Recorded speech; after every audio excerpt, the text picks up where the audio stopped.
ఆంధ్రప్రదేశ్లో ఎలక్షన్స్ ఉన్నాయి కొద్ది రోజుల్లో. ఏ పార్టీ గవర్నమెంట్ ఫామ్ చేస్తే బాగుంటుంది అనుకుంటున్నారు? కంపల్సరీగా టీడీపీ, జనసేన, బీజేపీ ఉన్నది పోతే కంపల్సరీగా వస్తుందని చెప్పి అనుకుంటున్నాను. ఎందుకు అనుకుంటున్నారు? ఇప్పటిదాకా డెవలప్మెంట్ ఏం లేదు కదా. ఈ 5 సంవత్సరాల నుంచి డెవలప్మెంట్ ఏం లేదు. సంక్షేమ పథకాల మీదే నడుస్తున్నది. మిగతా ఎన్ని ఎంతసేపటికి వాళ్ళని తిడతాం వీళ్ళని తిడతాం ఈ తప్పితే గవర్నమెంట్ పాలన మీద ఏమీ లేదు. సంక్షేమ పథకాల మీద ఒకటే వస్తుంది. అభివృద్ధి కూడా జరగాలి కదా. సో ఇప్పుడు జగన్ గారి 5 years పరిపాలన మీకు ఎలా అనిపించింది? 5 yearsలో పరిపాలన అనేది ఎక్కడా కనిపించలేదు. పరిపాలన అంటే అభివృద్ధి, సంక్షేమం రెండు ఒకే రకంగా జరగాల్సింది. మరి ఎక్కడ సంక్షేమం జరుగుతుంది కానీ అభివృద్ధి అనేది ఎక్కడ జరగట్లేదు. అభివృద్ధి అనేది ఏ రంగంలో జరిగింది అని కూడా అసలు ఆలోచించుకున్నా సరే ఒకటి కూడా రావట్లేదు. అసలు ఏదైనా ఇన్ఫ్రాస్ట్రక్చర్ రంగంలో ఏమైనా జరిగిందా, లేకపోతే మెడికల్ ఏమైనా జరిగిందా, వేరే వాటిలో ఏమైనా జరిగిందా, ఇంకెక్కడైనా కంపెనీలు వచ్చినాయా అంటే ఎక్కడ ఏం తెలియట్లే. సంక్షేమ పథకాలు నడుస్తున్నాయి తప్పితే అభివృద్ధి అనేది ఎక్కడ జరగలేదు, కనపడలేదు. కరోనా వల్ల జరగలేదా అంటే మహా అయితే కరోనా ఉంది 2 సంవత్సరాలు. ఇండియా మొత్తం ఉంది. ఇండియాలో అన్ని స్టేట్లు అట్లా లేవు కదా. కరోనా జరుగుతూనే ఉంది. అభివృద్ధాలు చేయాల్సినవి చేస్తూనే ఉన్నారు. మహా అయితే ఒక సంవత్సరంన్నర పాటు ఇదైంది. చెయ్యాలి అనుకుంటే ఏదైనా చేయొచ్చు. మరి ఇప్పుడు రైతు భరోసా కావచ్చు, అమ్మ ఒడి కావచ్చు, నాడు నేడు కావచ్చు, ఇలాంటి చాలా సంక్షేమ పథకాలు ఉన్నాయి కదా. సో వాటి మీద మీ అభిప్రాయం ఏంటి? సో అది ఏ గవర్నమెంట్ ఉన్నా సరే సంక్షేమ పథకాలు మన ఇండియాలో ఏ గవర్నమెంట్ అయినా సరే ఏ స్టేట్లో అయినా సరే సంక్షేమ పథకాలు ఇవ్వాల్సిందే. మహా అయితే ఒక 10% ఎక్కువ ఉంటే, కొంతమంది దాంట్లో 10% తక్కువ ఉంటాయి. అంతే తప్పితే సంక్షేమ పథకాలు పేర్లు మారుతాయి అంతే. పేర్లు మారి అలా జరుగుతాయి.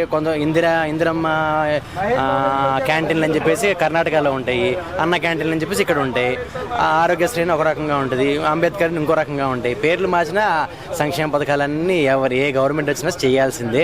ఆపడం అనేది ఎక్కడ ఉండదు. మరి జగన్ గారు 6 లక్షల పైగా ఉద్యోగాలు ఇచ్చామని చెప్తున్నారు, నిజంగానే ఇచ్చారనుకుంటున్నారు?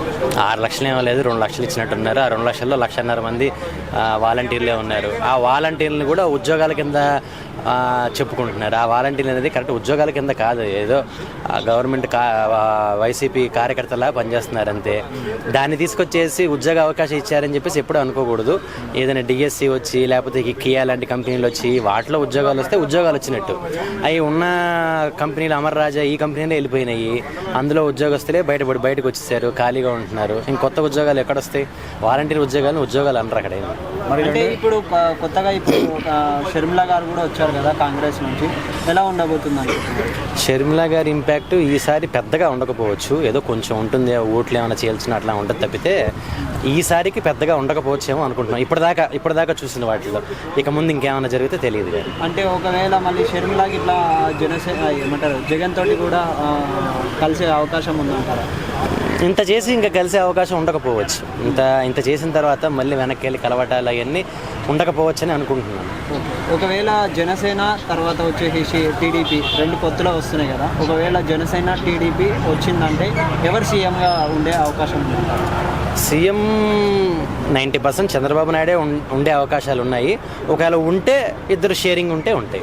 అంటే హాఫ్ అట్లా లేకపోతే 3 years 2 years 4 years అట్లా అలా ఉండే అవకాశం ఉంటే, లేకపోతే చంద్రబాబు ఉంటే ఉంటాయి. ఇదే 2 ఆప్షన్. సీఎం అయితే పవన్ కళ్యాణ్ గారికి ఏమి ఇస్తారు? మేబీ హోంశాఖ ఇస్తారు, లేకపోతే ఉప ముఖ్యమంత్రి ఇస్తారు. మేబీ అలాంటివి ఇచ్చి ఉండొచ్చు. అయినా కానీ పవన్ కళ్యాణ్ అలాంటివి ఎప్పుడు ఆశించడు, ఇస్తే తీసుకుంటాడు. అంటే పిఠాపురంలో వచ్చేసి ఇప్పుడు పోటీ చేస్తున్నారు కదా, అక్కడ ఎలా ఉంటుంది? ఇప్పుడు దాకా మరి అక్కడ జనం పల్సు 2-3 ఫ్రెండ్స్ ఉన్నారు. అందరినీ కనుక్కుంటే మాత్రం ఈసారి పవన్ కళ్యాణ్ ఎట్లాగైనా గెలిపించుకుంటాం, అసెంబ్లీకి పంపిస్తా అన్న ఉద్దేశంతోనే ఉన్నారు అందరూ. ఇప్పుడు దాకా అయితే అట్లానే జరుగుతుంది. అంటే మీరు ఎప్పుడైనా పిఠాపురానికి వెళ్ళారా? వెళ్ళలేదండి, ఇంతవరకు వెళ్ళలేదు. Thank you. Okay, thank you.